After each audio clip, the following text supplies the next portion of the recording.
नमस्कार. संवाद प्रतिवाद या आमच्या विशेष कार्यक्रमामध्ये आपल्या सगळ्यांचं मनापासून स्वागत. 21वे शतक कशाचं असा जर प्रश्न विचारला तर मी तरी उत्तर देईन, हे तंत्रज्ञानाचं विज्ञानाचं युग आहे. सगळ्याच क्षेत्रामध्ये प्रचंड बदल होत आहेत. ऑटोमायझेशन येते, नवनवीन तंत्रज्ञान येते.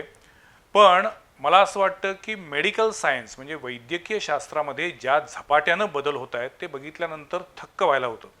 माणसाचं जीवन अधिकाधिक चांगलं, अधिकाधिक पेनलेस व्हावं किंवा अधिकाधिक सुसह्य व्हावं यासाठी वैद्यकीय शास्त्र झपाट्यानं बदलते, कात टाकते आणि त्याचा परिणाम तुम्हा सगळ्यांना होत असतो. आपल्या सगळ्यांना माहिती आहे की आपल्याला कोणताही आजार होऊ नये यासाठी प्रत्येकजण धडपडत असतो. पण आजार झाला तर आपल्याला डॉक्टरांकडे जावंच लागतं. विशेषतः अपघात ही गोष्ट अशी आहे की अपघात हा कधी सांगून येत नाही, म्हणूनच तो ॲक्सिडेंट किंवा अपघात म्हणतो. पण अपघातानंतरची जी काही परिस्थिती असते ती फारच भीषण असते. सगळ्यात महत्त्वाची गोष्ट असते ते म्हणजे अपघातानंतर जी काही फ्रॅक्चर्स होतात, ज्या काही जखमा होतात, त्याचे जे काही व्रण राहतात, त्यामुळं त्या अपघाताच्या स्मृती आयुष्यभर लक्षात राहतात आणि एक प्रकारे माणसामधला कॉन्फिडन्ससुद्धा कमी होतो. कारण माझ्या संपूर्ण दिसण्यावरतीच बदल झालेला आहे, मी पूर्वीसारखा दिसत नाही आहे. त्यामुळं आपल्या व्यक्तिमत्वामध्ये सुद्धा एक प्रकारे थोडासा इन्फिरिटी कॉम्प्लेक्स यायला लागतो. पण गेल्या काही वर्षामध्ये प्लॅस्टिक सर्जरी ही जी काही मेडिकल ब्रँच आहे याच्यातून माणसाचा चेहराच नव्हे तर माणसाचं संपूर्ण शरीर पुन्हा रिबिल्ड करता येतं, पुन्हा वेगळं करता येतं. आपल्याला अनेक हिंदी पिक्चरमध्ये प्लॅस्टिक सर्जरी माहिती आहे, ती म्हणजे हिरोईनचा चेहरा बदलला, तिच्यावरचे व्रण घालवले या अनुषंगानं. पण कोल्हापुरात सुद्धा प्लॅस्टिक सर्जरीच्या क्षेत्रामध्ये प्रचंड मोठं काम होते आणि केवळ प्लॅस्टिक सर्जरी पुरतं नाही आहे तर त्याच्या पुढं जाऊन अन्य काही ज्या काही वैद्यकीय शाखा आहेत त्याच्यामध्ये नेमकं काय काम चालू आहे हे आपल्याला माहीतच नाही आहे. आणि म्हणून आज मी आमच्या स्टुडिओमध्ये बोलवलेले आहेत डॉक्टर मयुरेश देशपांडे यांना, जे स्वतः प्लॅस्टिक सर्जन आहेत आणि त्याचबरोबर कोल्हापुरामध्ये त्यांचा दाभोळकर कॉर्नरला क्लिनिक आहे, अनंत प्लास्टिक सर्जरी सेंटर या नावानं. आणि आजपर्यंत गेल्या 5 ते 6 वर्षामध्ये त्यांच्याकडे इतक्या वेगवेगळ्या पद्धतीच्या केसेस आलेल्या आहेत की त्या बघितल्यानंतर कोल्हापुरात हे सगळं होतंय हे कदाचित तुम्हाला खरं वाटणार नाही. पण हे कोल्हापुरात अशा पद्धतीचं काम सुरू आहे, हे कोल्हापूरकरांना समजावं म्हणून मी त्यांना आमच्या स्टुडिओत बोललोय. मी स्वागत करतो डॉक्टर मयुरेश देशपांडे यांचं. नमस्कार. नमस्कार. आता सुरुवातीला म्हटलं तसं की सर्वसामान्य माणसाच्या रोजच्या आयुष्यामध्येच इतक्या काळजी आहेत, इतक्या विवंचना आहेत की त्याला स्वतःला हॉस्पिटलमध्ये जाणं हे नकोसं वाटत असतं, परवडत नसतं. पण आज सगळ्यात महत्त्वाची गोष्ट आहे ती म्हणजे ॲक्सिडेंट नंतर जे काही शरीराची हानी होते, जी बाह्य भागाची पण असते आणि अंतर्भागाची असते. तुमचा विषय तो जास्तीत जास्त हा बाह्य भागाबद्दल आणि ॲट द सेम टाईम जर हात तुटला, पाय तुटला तर त्याच्यावरती सुद्धा तुम्ही उपचार करताय आम्हाला समजलं आणि म्हणून आम्ही तुम्हाला बोलवलं आहे. मला पहिल्यांदा विचारायचं आहे, प्लॅस्टिक सर्जरी हा शब्द प्रयोग कसा आला, कुठून आला आणि त्याला प्लॅस्टिक का म्हणतात? आता प्लास्टिकॉस हा ग्रीक शब्द आहे ज्याच्यामधून प्लास्टिक सर्जरी या शब्दाचा जन्म झाला. तर प्लास्टिकॉस म्हणजे काय, प्लास्टिक म्हणजे काय की ज्या गोष्टीचा आकार बदलता येतो. जसं आपलं जे कमर्शियल प्लास्टिक अवेलेबल आहे त्याला तापून त्याचा आकार बदलता येतो, त्याचप्रमाणे ज्या शस्त्रक्रियेमुळे एका शरीराच्या तिथून एखादा भाग काढून घेऊन त्याचा आकार बदलून दुसरीकडे लावला तर त्याला प्लास्टिक सर्जरी असं नाव देतं. जसं कॅन्सरमुळे जबड्याचा कॅन्सर असेल, जबडा काढला जातो, मग आपण काय करतो, गुडघ्याच्या खाली 2 हाड असतात, टिबिया आणि फिब्युला. तर त्या फिब्युला सरळ असते तर त्याला आपण 2 कडे कट करतो, त्याला जबड्याचा आकार देतो, हा जो शेप आहे तो देतो. त्याची त्वचा जी आहे ती बाहेरच्या त्वचेसाठी वापरली जाते आणि जेणेकरून हे पायाचं जे सरळ हाड आहे त्याला आपण असं हे जबड्याच्या आकाराचं हाड बनवलं आणि त्याच्या रक्तवाहिनीला मानेतल्या रक्तवाहिनीशी जोडलं जातं, त्याच्याने ते पुनर्जीवित होतं आणि त्या जागेला ते नवीन जबडा बनवून राहतं, हे कायम राहतं. तुम्ही इतकं इझी सांगताय, पण मला सांगा, हे करत असताना एक शंका म्हणून, ते पायाचं तुम्ही जिथनं काढता हाड, पायाला प्रॉब्लेम येत नाही? पायाला प्रॉब्लेम येतो, पण कसं असतं की आपल्या शरीरामध्ये निसर्गाने काही रिझर्व दिलेला आहे जे आपल्याला राखीव ठेवण्यासाठी किंवा ज्या वेळेला आपला जीव म्हणजे हे आहे एंडेंजर्ड आहे तर त्यावेळेला जोरात पळायचं झालं तर जे स्पोर्ट्समन आहेत त्या लोकांना जेव्हा टॉप स्प्रिंट पळायचं असतं तर त्यावेळेला ह्याची गरज असते. आपल्या दैनंदिन जीवनाला ह्याच्यानी फारसा फरक पडत नाही. तर असे जे रिझर्व अवयव आहेत, पोटाची त्वचा वाढलेली असते तर त्या जी त्वचा आहे तिथनं थोडीफार त्वचा काढली की काही फार फरक पडत नाही, तर ती जी एक्स्ट्रा त्वचा आहे ती आपण काढून घेतो आणि ती दुसरीकडे त्याचा वापर केला जातो जिथं त्याची खूप गरज आहे. अच्छा.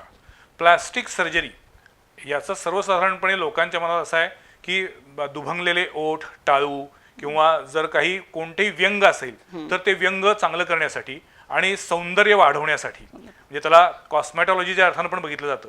पण प्लास्टिक सर्जरीचं क्षेत्र एवढ्यापुरतं मर्यादित आहे की त्याच्या पुढे आले आता? नाही, आता प्लास्टिक सर्जरीमध्ये डोक्याच्या केशारोपणापासून पायाच्या नखापर्यंतची प्रत्येक जी बाह्य जी रचना आहे त्याचं पूर्ववत करणे, ती भंगली असेल त्याचे पूर्ववत करणे, किंवा भंगली नसेल तरी जर का ती विद्रूप असेल तर त्याला पूर्ववत करणे, किंवा आहे त्याची सौंदर्यता वाढवणे, या तिन्ही गोष्टींसाठी प्लास्टिक सर्जरीचा वापर होऊ शकतो. बर, पण म्हणजे भाजला असेल आणि भाजल्यानंतर त्वचा प्रचंड खराब होते तर त्याच्यावरती स्पेसिफिकली किंवा जास्तीत जास्त रित्या प्लास्टिक सर्जरीचा उपयोग करतात. मग तुम्ही भाजताना सुद्धा त्या माणसाच्याच त्वचेचा वापर करून करता आणि मग ते किती % बर्न आहे त्याच्यावरती ठरतं का ते? आता कसं आहे, त्याच्यामध्ये दोन गोष्टी आहेत. पहिली गोष्ट अशी की जे बर्न्स आहेत त्याच्यामध्ये ग्रेड येते, 1st degree, 2nd degree, 3rd degree. आता 1st डिग्री बर्न जो आहे तो 7 ते 10 दिवसात भरून येतो. जो 2nd डिग्री बर्न आहे तो 3 आठवड्यात भरून येतो. आणि जो 3rd डिग्री बर्न आहे तो 3 आठवडे तो भरत नाही. आता जर करता सुरुवातीला एका व्यक्तीला ट्रीटमेंट मिळाली, पहिल्या 24 तासात कशी ट्रीटमेंट होते त्याच्यावरती त्याचं पुढचं ट्रीटमेंट अवलंबून असते. जे सुपरफिशियल बर्न्स आहेत ते हील होऊन जातात. तर जेव्हा एखादा व्यक्ती 70% भाजला असेल तर त्याला जर का पहिल्या आठवड्यात चांगली ट्रीटमेंट मिळाली तर 70% वरचे बर्न जे सुपरफिशियल आहेत ते सगळे 10 दिवसात भरून येतात आणि 70% वरनं तो डायरेक्ट 20% वर येतो आणि त्याला जगवणं आम्हाला सोपं पडतं. हे निसर्गानं ती पण शक्ती मानवी शरीरात दिलेली आहे. आता मी सांगत नाही की मी डॉक्टर आहे म्हणजे मी लोकांना बरा करतो, मी बरा करत नाही. बरं हे त्यांनी स्वतः व्हायचं असतं, कारण निसर्गामध्ये एवढी ताकद आहे. मी काय देव नाही आहे, मी काहीही असे माझ्याकडे शक्ती नाही आहे जेणेकरून मी पेशंटला बरं करतो.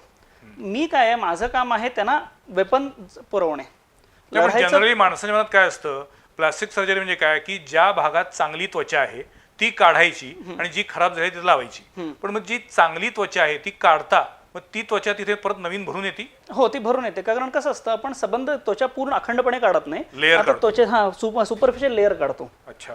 म्हणजे एका जागेला साधारण 1/3 किंवा 1/5 म्हणजे 1/5 ऑफ द लेअर किंवा 1/3 ऑफ द लेअर त्याच्या थिकनेसवरती जेवढी गरज आहे तेवढंच काढतो, जेणेकरून बारकीची जी त्वचा आहे ती आपोआप भरून यावी. अच्छा. आणि मग ते बर्न मध्ये जी त्वचा तुम्ही रोपण, एक प्रकारे त्वचा रोपणच आहे ते, तर ते त्वचा रोपण पुढे किती दिवसात नॉर्मल होऊ शकतं? साधारण 3 आठवड्यात. 15 दिवस ते 3 आठवडे लागतात ऑन एन एव्हरेज.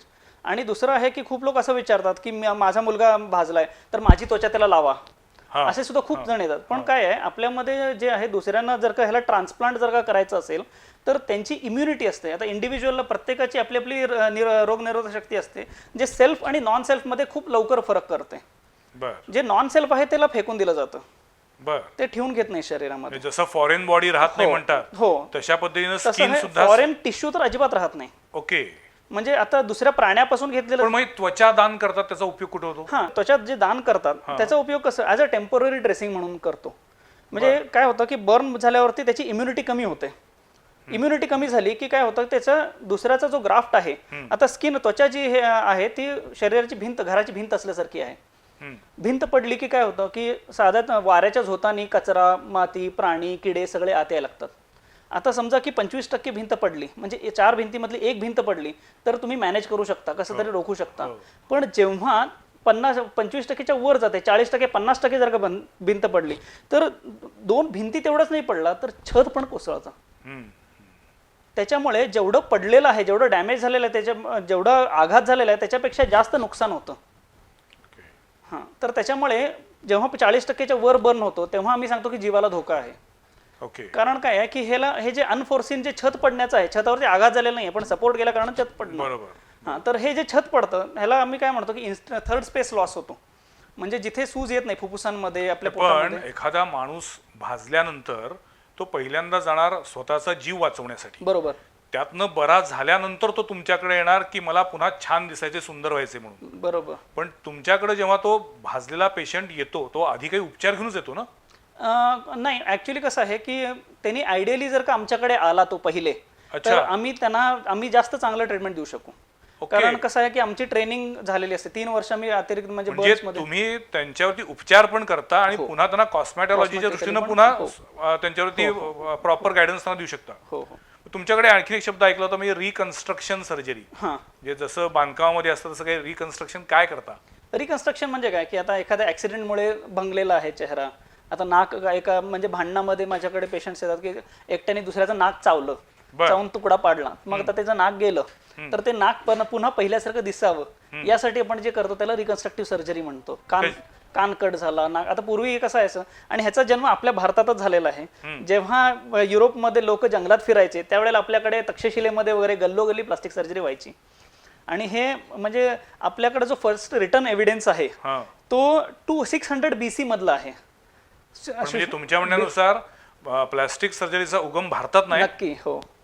आणि हे सगळ्या पुस्तकांमध्ये दिलेलं आहे. म्हणजे हा सिद्ध हे आहे. लंडनच्या म्युझियममध्ये अजूनही पुरावे आहेत की टिपू सुलतानाबरोबर जेव्हा ब्रिटिशांची लढाई झाली तर तेव्हा काय होतं की टिपूचं म्हणजे एक भारतीय जो ब्रिटिशांच्या तर्फे लढतो टिपूशी, तर त्याचं नाक कापून पाठवलं जातं त्याला. तर त्याला ब्रिटिश डॉक्टर म्हणतो की अरे ये मी तुझं जखम बरं करतो. तर तो म्हणतो मला तुमची गरज नाही, मी माझ्या वैद्याकडे जातो. आणि 6 महिन्यानंतर तो परत येतो तेव्हा त्याचा नाकाचा आकार पहिल्यासारखा झालेला असतो. तर हे कसं झालं म्हणून तो व्यक्ती जातो आणि तो त्याचा शोध घेतो. तर तिथे बघतो की ते हे जे आपण मडके वगैरे बनवणारी जी लोक आहेत, पॉटर्स आहेत, तर त्यांच्याकडे ते असते, ते माप घेतात, गालावरची त्वचा त्याच्यासाठी वापरून ते बनवायचे किंवा कपाळावरची त्वचा घेऊन त्यासाठी नाक बनवायचे आणि ते पूर्ववत व्हायचे. माय गॉड. इव्हन असे सुद्धा इन्स्टन्सेस आहेत की ज्याच्यामध्ये आपल्या म्हणजे ट्री बार्क मधून असे सालीमधून धागे काढले जायचे, त्याच्याने ओवून विणून हे केले जायचे. इव्हन हे सुद्धा आहे की सुश्रुत संहितेमध्ये साधारण 301 अवजारांचं डिस्क्रिप्शन आहे. त्याच्यातले 31 अवजार आपण आजही वापरतो आणि प्लास्टिक सर्जरीसाठी वापरावे. बारीक सुयांपासून मोठ्या चिमट्यांपर्यंत सगळं आहे त्याच्यामध्ये. आणि कोणत्या पानाचा आकार, कोणतं पान वापरावं, कोणता पाला वापरावा, कशाचं माप कसा घ्यावा. तुमचा आयुर्वेदावरती विश्वास आहे? हो, आहे ना, विश्वास आहे. त्याच्यातले काही गोष्टी आपल्याकडं मी हेच म्हणतो की काही लोक म्हणतात ॲलोपॅथी आणि होमिओपॅथी आणि आयुर्वेद असे 3. असं नाही आहे ॲक्च्युली. जे काही आहे आता मी त्याला मॉडर्न मेडिसिन म्हणून म्हणेन. तर मॉडर्न मेडिसिन म्हणजे काय की जे एव्हिडन्स बेस्ड आहे. तुम्ही एखादी गोष्टी वापरताय, ती 95% लोकांना जर का ती लागू होतीये तर त्याचा तुम्ही पुरावा द्यायचा आणि ते वापरात घ्यायची. ओके. रिकन्स्ट्रक्शन मध्ये जसं तुम्ही नाकाचं सांगितलं तसं आणि कुठल्या कुठल्या अवयवाबद्दल होऊ शकतं? प्रत्येक अवयवाचं होतं, फक्त डोळ्यांचं होत नाही. कारण त्याचा मेंदूशी डोळ्यांचं होत नाही, मेंदूचं होत नाही, मणक्याचं होत नाही. कारण कसं आहे की ते त्याच्यासारखे दुसरे काही अवयव नाही आहेत शरीरामध्ये. आणि जी प्रत्येक टिश्यूची हिलिंग पॉवर असते ती हिलिंग पॉवर, त्याच्यात एक शीत असते, मायलिन शीत असते, ती मेंदूच्या मज्जारज्जूमध्ये वगैरे नसते. त्याने पण जे पेरिफेरीचे नर्व्स आहेत त्याला एक मायलिन शीत असते. तर आपण काय होतं की त्याच्यामध्ये एक जेल सारखी असते, तर कट झाल्यावरती ती जेल वितळून जाते आणि पुन्हा इकडून ती मणक्यामधून ती जेल परत तिची वाढ सुरू होते. तर आम्ही काय करतो की ते मायलिन ट्यूब्स जे आहेत ते शीत असतं, नर्व शीत म्हणून असतं, तर ते शीत पाईप असतात ते आम्ही जोडतो. त्या जोडल्यानंतर इकडून परत त्याचा जो नर्व आहे ती रिजनरेट व्हायला सुरू होते. ती दिवसाला 1 मिलीमीटर रिजनरेट होते. त्याच्यामुळे जर का हात मनगटाच्या इथे कट झाला तर इथून इथे जर का 20 सेंटीमीटर आहे तर त्याच्या काही केसेस तशा तुम्ही केलेल्या आहेत? हो, केलेल्या आहेत ना आम्ही. खूप सारे. फोटो दाखवू शकाल? हो, फोटो दाखवू शकेन ना मी, नक्कीच. आता हा आहे ज्याचा पूर्णपणे हात तुटून वेगळा झालेला आहे. अरे बापरे. तर ह्याचा हात आमच्याकडे 2 तासात आला आणि त्याचा आम्ही हात परत जोडला. पूर्ण हात कट झालेला होता? हात कट, 2 भाग झाले होते. दुसरा भाग पिशवीमध्ये गुंडाळून आणला होता अक्षरशः. पण पुन्हा त्याची हालचाल पहिल्यासारखी नॉर्मल होते का? हो, 80% पर्यंत होते परत.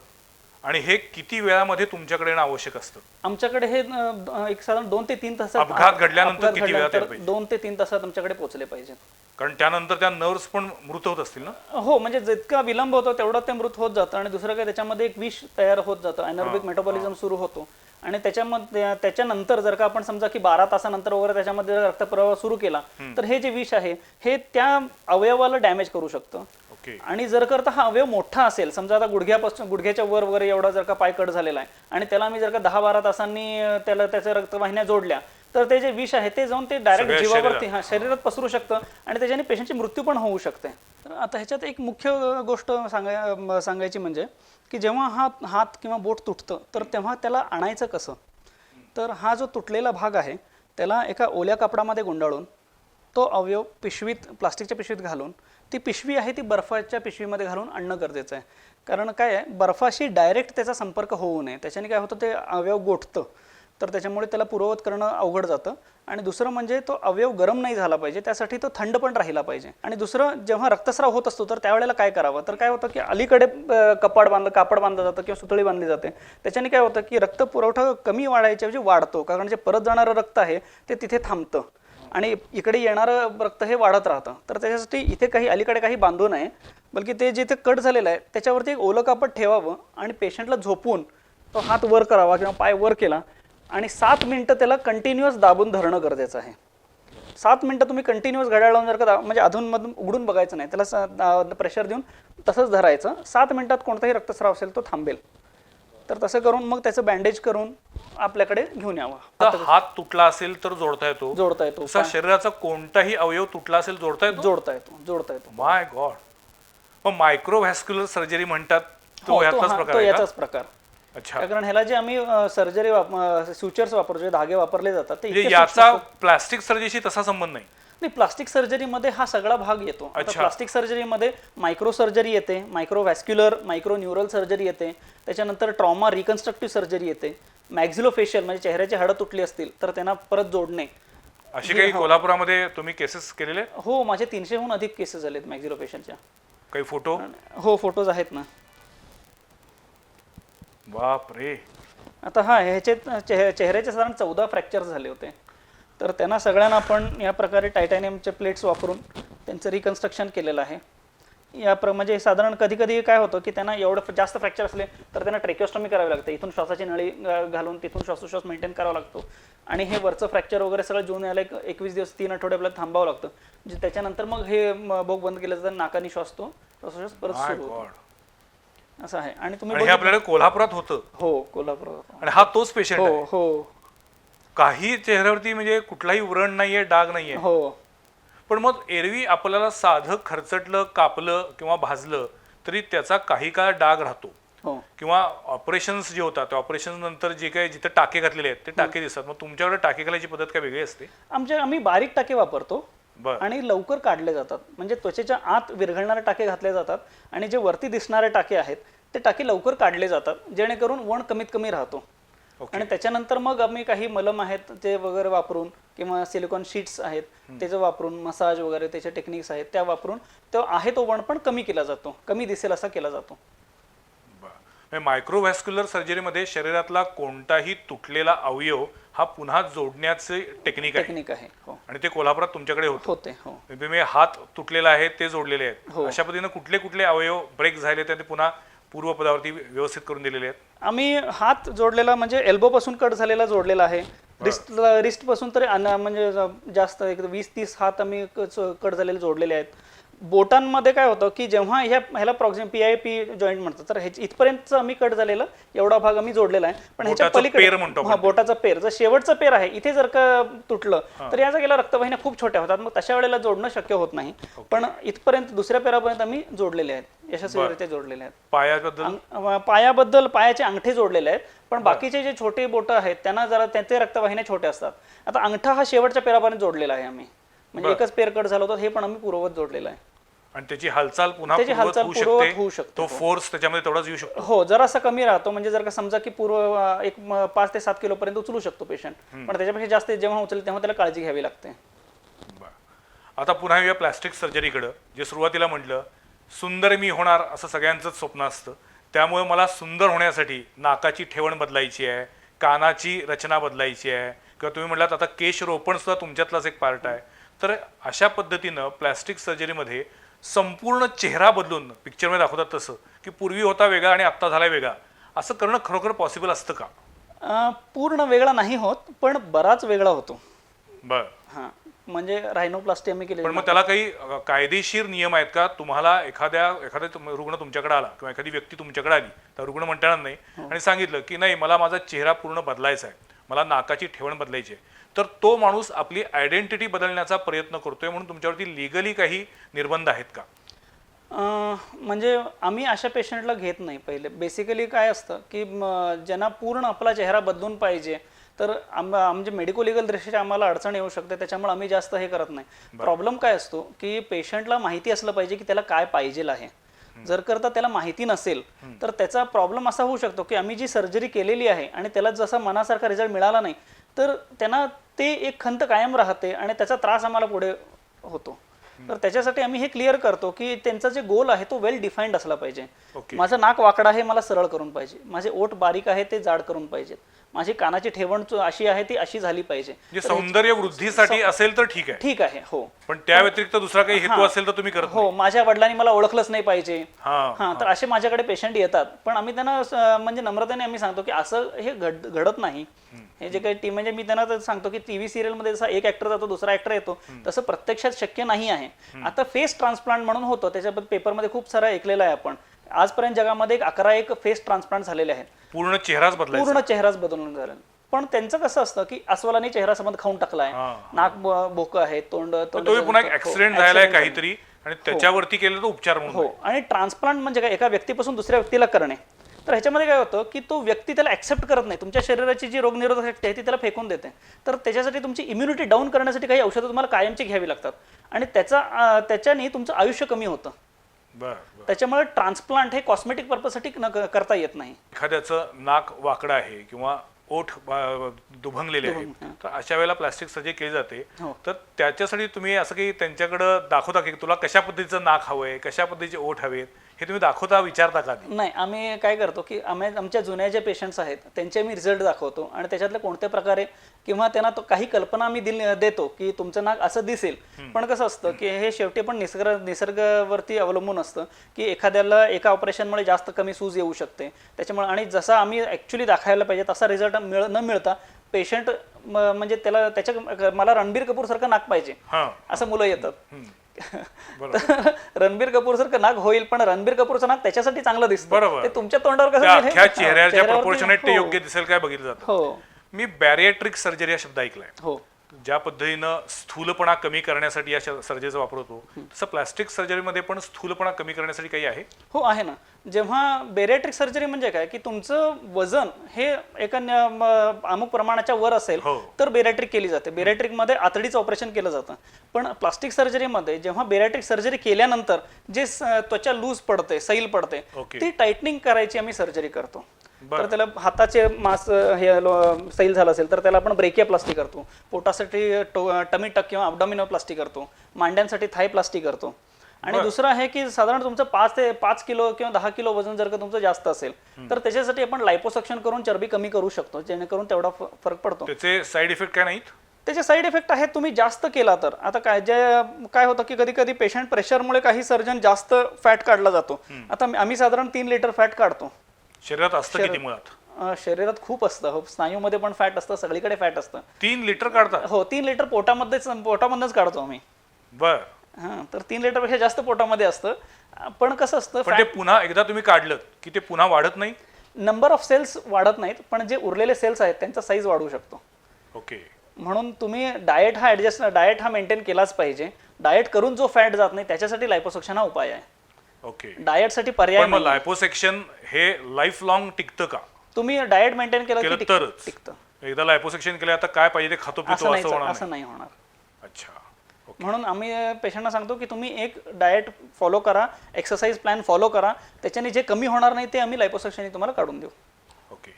चेहऱ्यावरती किंवा शरीराच्या कोणत्याही भागावरती समजा काही चट्टे असतील, वांग असेल, काही जन्मजात खुणा असतील तर या काढणं प्लास्टिक सर्जरीनं सहज शक्य आहे कारण ते सर्वांना परवडतात का?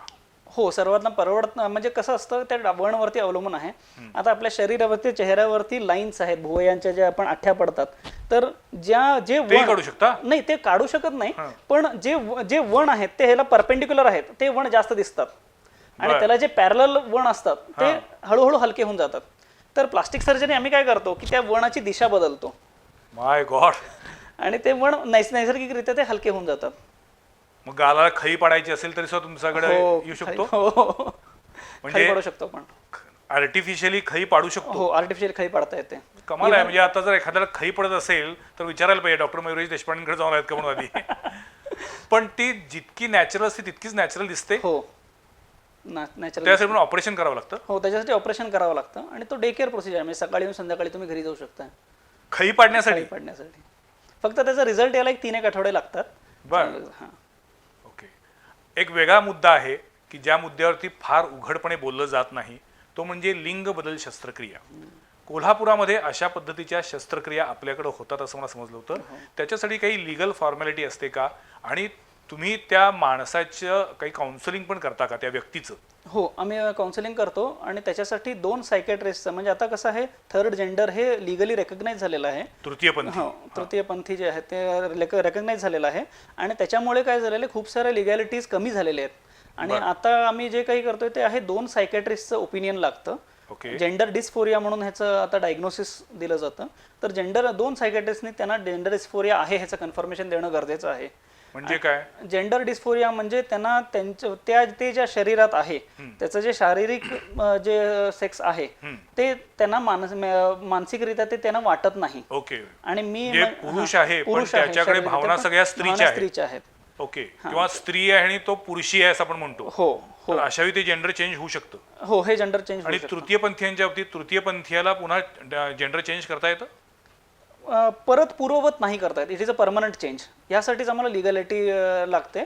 कारण काय होतं की आम्ही एफिडेव्हिट करून घ्यावं लागतं आणि त्यांना 2 वर्ष त्यांनी त्या दुसऱ्या अपोजिट सेक्समध्ये त्यांनी तसं जगणं गरजेचं असतं किंवा किमान 6 महिने 2 सायकॅट्रिस्ट 6 महिन्याच्या अंतरावरती 2 सायकॅट्रिस्टनी सांगणं गरजेचं असतं, सर्टिफाय करणं गरजेचं असतं. ओके. त्याच्याशिवाय आता आम्हाला कोल्हापुरामध्ये अशा पद्धतीच्या सेक्स जेंडर बदलण्याच्या शस्त्रक्रिया होत आहेत का? हो, होत आहेत ना. आम्ही 10हून जास्त अशा शस्त्रक्रिया ऑलरेडी केलेल्या आहेत कोल्हापुरात केलेल्या आहेत.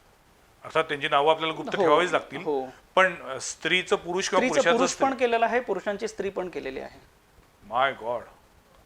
आणि ते कायमस्वरूपी? ते कायमस्वरूपी असतं, त्याला पूर्ववत नाही करता येत.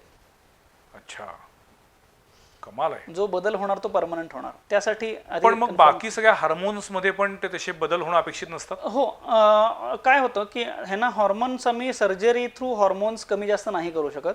तर हॉर्मोन्सचे मेडिसिन्स आहेत त्याच्यासाठी आम्ही एंडोक्रायनॉलॉजिस्टची मदत घेतो, जेणेकरून त्यांना एंडोक्राईन थेरपी वगैरे आधी सुरू केली जाते. इव्हन केसांचं लेझर वगैरे आधी केलं जातं आणि त्याच्यानंतर मग सर्जरी केली जाते. कारण कसं असतं, काही शरीरावरती काही अवयवांवरती केस असतात ते नाहीसे करावे लागतात आणि मग नंतर ती सर्जरी करावी लागते. तर त्याच्यासाठी आधी केस लेझर आणि एंडोक्राईन म्हणजे हॉर्मोन थेरपी सुरू करतो आम्ही, त्याच्यानंतर सर्जरी केली जाते. आणि सर्जरी नंतर म्हणजे खूपशा मूवीजमध्ये दाखवलं जातं की मेलचं फिमेल झालं आणि त्याने गर्भधारण केलं, तर ऍक्च्युली प्रेग्नंट वगैरे होणं शक्य नाही आहे. अच्छा. आम्ही जे चेंज करतो ते एक्सटर्नल जेनेटल मध्ये चेंज करतोय. इंटरनल जे ऍक्च्युली रिप्रोडक्टिव्ह ऑर्गन्स आहेत त्याच्यामध्ये तो बदल घडत नाही. त्याच्यामुळे दे cannot become product or they cannot become produce आहे. ओके. मला बेसिक प्रश्न विचारायचा आहे की अनेक ठिकाणी जाहिरातीमध्ये आपण बघतो की नको असलेले डाग काढून देण्यासाठी किंवा चामखे काढून देण्यासाठी लेझरचा वापर होतो. पण मुळात लेझरमुळे मानवी शरीरावरती अपाय होत नाही का? साईड इफेक्ट नाही आहेत का? आता लेझर जो आहे, लेझर हा एक मायक्रो नाईफ असल्यासारखं आहे. म्हणजे लेझरनी छोट्या छोट्या जखमा केल्या जातात. लेझर हा एक लाईट आहे, तर प्रकाश जेवढा त्याची वेव्हलेंथ वगैरे एका पर्टिक्युलर वेव्हलेंथची जर का तुम्ही बीम घेतला तर ती किती त्वचेच्या आत प्रवेश करेल आणि कोणत्या पेशींवरती ती जाऊन अफेक्ट होईल ह्या ते लेझरच्या वेव्हलेंथवरती ठरतं. तर काही लेझर जे आहे ते फक्त रक्तपेशींवरती, लाल पेशींवरती काम करतं. काही जे आहे ते काळ्या पेशींवरती म्हणजे मेलानिन पिगमेंट असतं त्याच्यावरती काम करतं. काही आहे ते म्हणजे जे कोलॅजन आहे त्याला स्टिम्युलेट करतं. काही फक्त एपिडर्मिस सर्वात बाहेरचा जो थर आहे त्याच्यावरती तेवढंच काम करतं. तर त्याच्या पर्टिक्युलर वापरामुळे आणि ते तिथे जाळतं त्या पेशीला. त्याला बर्न करतं. बर्न केल्यामुळे काय होतं की ती जखम होते छोटीशी, ती जखम भरायला जी आकसते, जेव्हा बाजूची त्वचा आकसते तर त्यावेळेला सुरकुत्या वगैरे कमी होतात. आणि ह्याच्यानी म्हणजे सुरकुत्या कमी करण्यासाठी लेझर करतात म्हणजे काय, ते छोटे छोटे जखमा केल्या जातात. ते जेव्हा आकसतात त्यावेळेला त्वचा एकदम टाईट होते असं, किंवा गरम केलं जातं त्याच्यानंतर जे काही रिपेअर होतो, जी फायब्रोसिस होते त्याच्याने ती त्वचा आकसते आणि ते वण कमी होतात. ओके. कॉस्मॅटिक सर्जरी हा शब्द सगळ्यांना माहिती आहे. बरोबर. तुमच्याकडे कॉस्मॅटिक सर्जरी अंतर्गत काय काय उपचार केले जातात? म्हणजे डोळ्याखालची जी काही वर्तुळ असतात, काय बदल करू शकतो आपण? आता वर्तुळ ऍक्च्युली एक स्किनचा प्रॉब्लेम आहे, त्याला क्रीम्सने वगैरे कमी येतं. पण काय म्हणजे वयाबरोबर भोया खाली उतरतात तर त्यांना मी वर घेतो. नंतर मग इथे आय बॅग्स, सॅडल बॅग्स म्हणून जे डोळ्याच्या खाली अशा पिशव्या तयार होतात तर त्या पण सर्जिकली कमी करता येतात. खळी पाडता येते, फेस लिफ्ट करता येतो, जॉ लिफ्ट, किंवा एक आता नवीन आलेलं आहे थ्रेड लिफ्ट. म्हणजे आम्ही फक्त 15 मिनिटात धागे घालतो त्वचेच्या खाली धागे पास केले जातात, त्यांना असे आटे, त्यांना हुक्स असतात, तर त्याच्यावरती स्किन स्लाइड केली जाते आणि 15 मिनिटात तुमच्या चेहऱ्यामध्ये 5 वर्षाचा बदल येतो. काय सांगताय? हो. असे थ्रेड लिफ्ट म्हणून म्हटलं, म्हणजे it is called as lunch time lift. तर तुम्ही लंच ब्रेकमध्ये येऊन लिफ्ट करून जाऊ शकता वापस. इतके छान त्याचे रिझल्ट आहेत.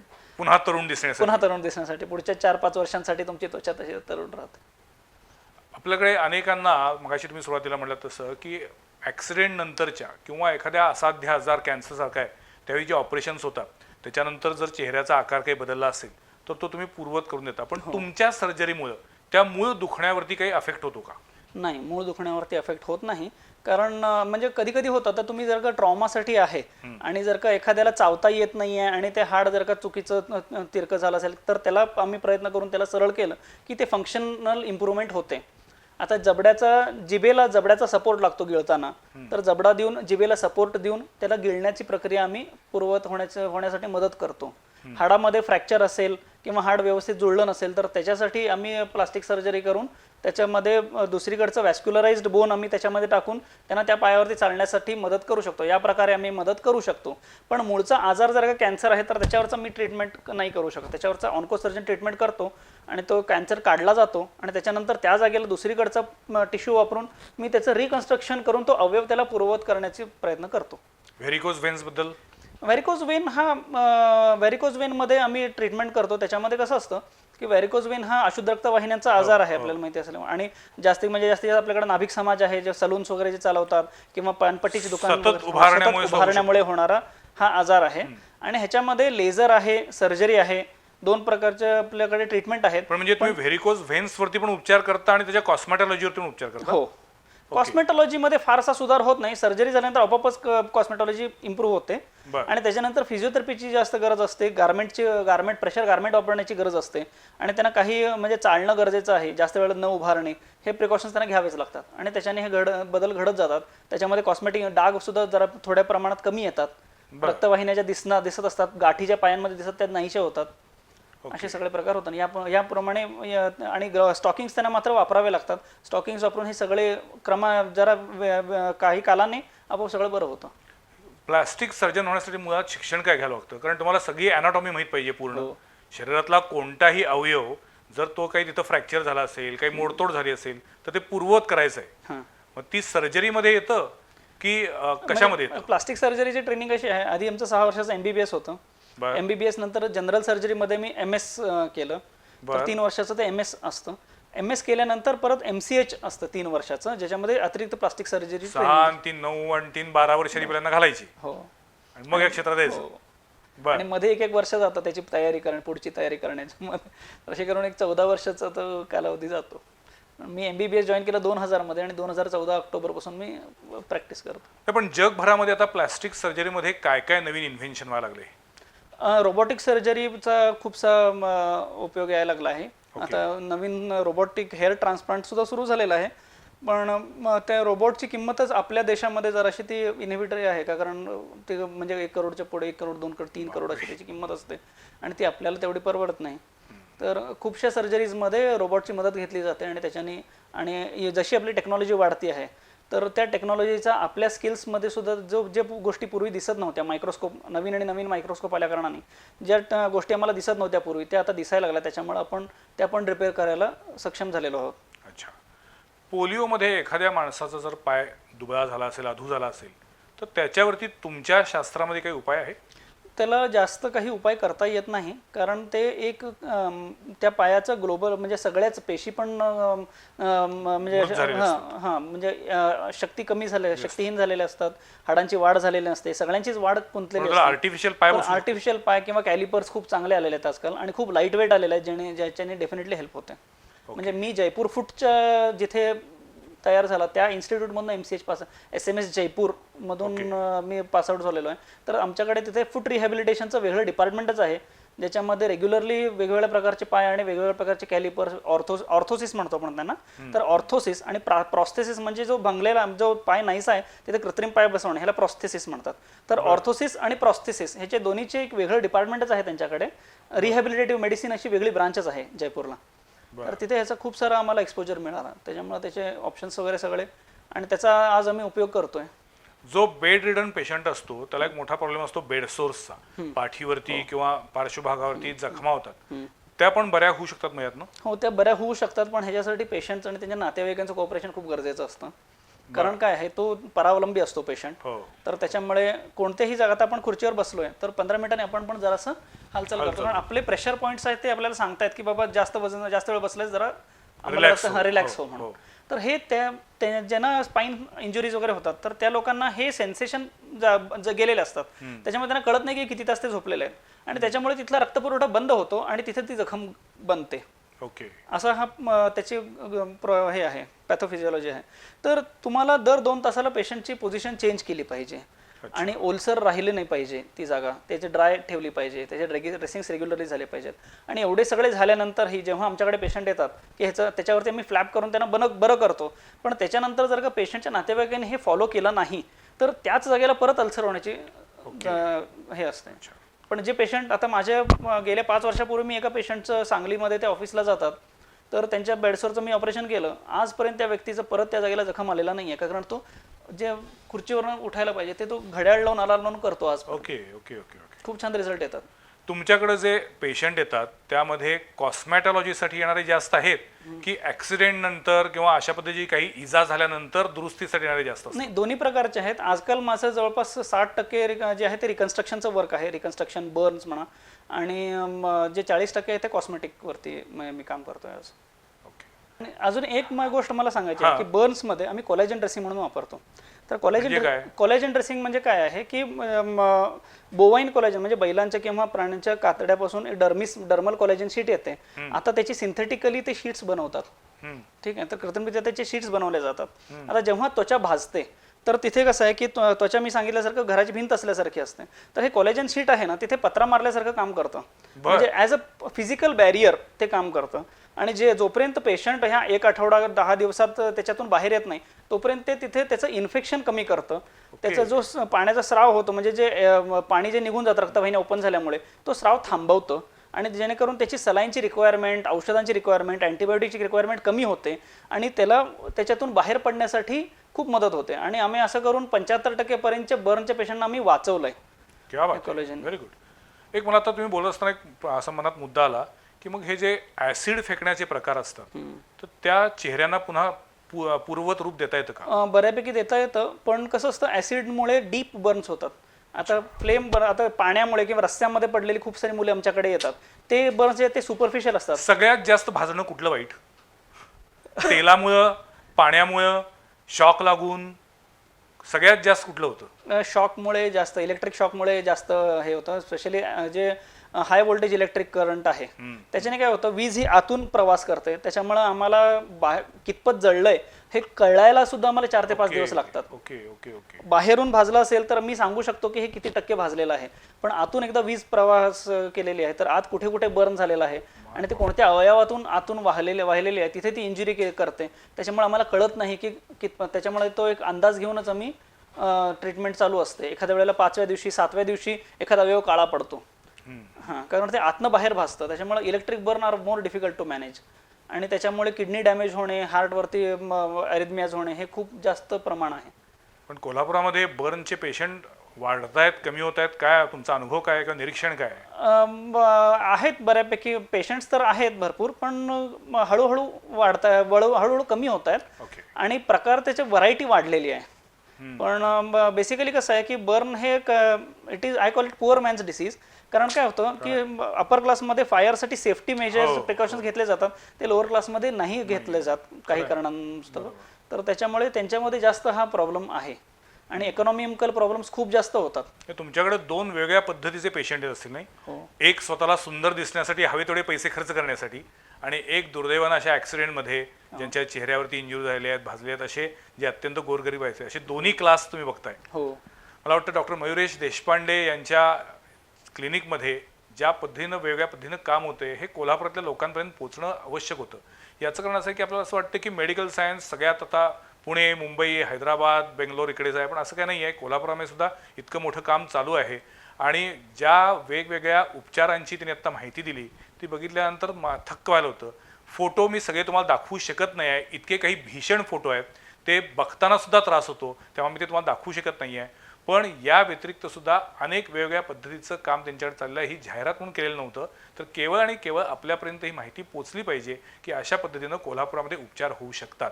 आज आमच्या स्टुडिओमध्ये डॉक्टर मयुरेश देशपांडे आले, सविस्तर बोलले, याबद्दल मी त्यांचे आभार मानतो. थँक्यू. पुढच्या सोमवारी पाहायला विसरू नका आणखीन एका विषयावरील चर्चा, संवाद, प्रतिवादमध्ये. तोपर्यंत नमस्कार.